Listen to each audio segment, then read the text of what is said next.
Assalamu alaikum wa rahmatullahi wa barakatuh. Abalanga ukunda Allah tabaraka wa ta'ala takulandira nisoni pano pa al-Islam dini al-afifa wal-fadila haizose makala dini wanu yemeuja yemwe makala ndokupatirani nkhani zosiyana nkhani za ipuzitso nkhani zomwe zimachitika munthawi ya Mtumiki Muhammad sallallahu alaihi wasallam nkhani zomwe zimachitika munthawi ya masahaba masu matabi ndena onse lero lino alhamdulillah insha Allah amin tikala tukupasirani nkhani ya mzimayi wina wakubanja la Mtumiki Muhammad sallallahu alaihi wasallam ndi munthu opembedza moto akuti mzimayi wina opa Allah tabaraka wa ta'ala wakubanja la Mtumiki Muhammad sallallahu alaihi wasallam yemwe anali wosiyidwa mumuna wake anali atamwalira ankakhala m'dera lina lotchedwa Samarkandi pamodzi ndi ana ake. Ana azimayiyo amamva njala kwambiri ndipo iye anapita kukafunafuna chakudya. Ali njira anakumana ndi bambo wina olemera kwambiri. Mzimayiyo anamufotokozera zibamboyo zomwe iye amafuna. Bambo uja anamuuza mzimayi uja kuti amupatse umboni oti iye anali sayida kapena kunena kuti wakubanja la Mtumiki Muhammad sallallahu alaihi wasallama. Mzimayi uja anadodoma ndi fusoli ndipo anati ndingakutsimikizire bwanji kuti ine ndi otsatira kapena kunena kuti wakubanja la Mtumiki Muhammad sallallahu alaihi wasallama. Usiku umenewo zibambo uja anamulota Mtumiki Muhammad sallallahu alaihi wasallama. Mtumiki anayima pafupi ndi nyumba ina yokongola kwambiri.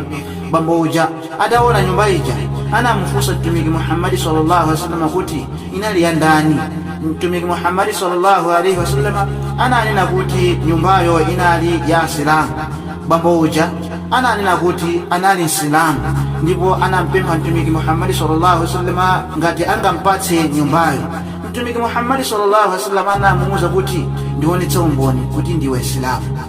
Munthu uja anadabwa kwambiri pomva funso kwa Mtumiki Muhammad sallallahu alaihi wasallam. Mtumiki Muhammad sallallahu alaihi wasallam anapitiliza kumufunsa zomwe anamuchitira mwana wake wa mkazi tsiku lomwelo. Ndipo Mtumiki Muhammad sallallahu alaihi wasallam anamuuza munthu uja kuti sungatenge nyumbayo kupanda kumuonetsa umboni. Bambo uja anazizimuka anayamba kulira kwambiri. Mmawa mwake bambo uja anayamba kufunafuna mzimayi uja kenaka anazindikira zoti mmayi uja amakhala nyumba ya munthu wina opembedza mafano. Bambo uja analowa nyumba muja ndi kusiya ndalama zokwana madinari 1,000. Kenaka anayamba kumufunsa mzimayi uja. Munthu opembedza moto uja ananena kuti akufuna kugula mtendere ndi madinari okwana 1,800. Izi nzosatheka. Tsopano mvera, pa nthawi yomwe iwe umalota Mtumiki Muhammad sallallahu alaihi wasallama nanenso ndimamulota ndipo ndinamuwerengera kalima yomwe imampangitsa munthu kuti akhale Islamu. Ndapeza mkazi ndi ana komanso Mtumiki Muhammad sallallahu alaihi wasallama wandipatsa nyumba yokongola kwambiri ija chifukwa chomusamalira okondedwa wake.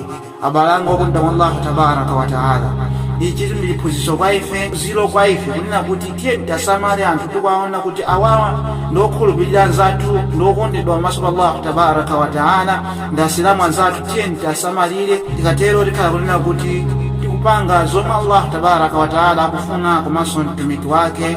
Wassalamu alaikum wa rahmatullahi wa barakatuh.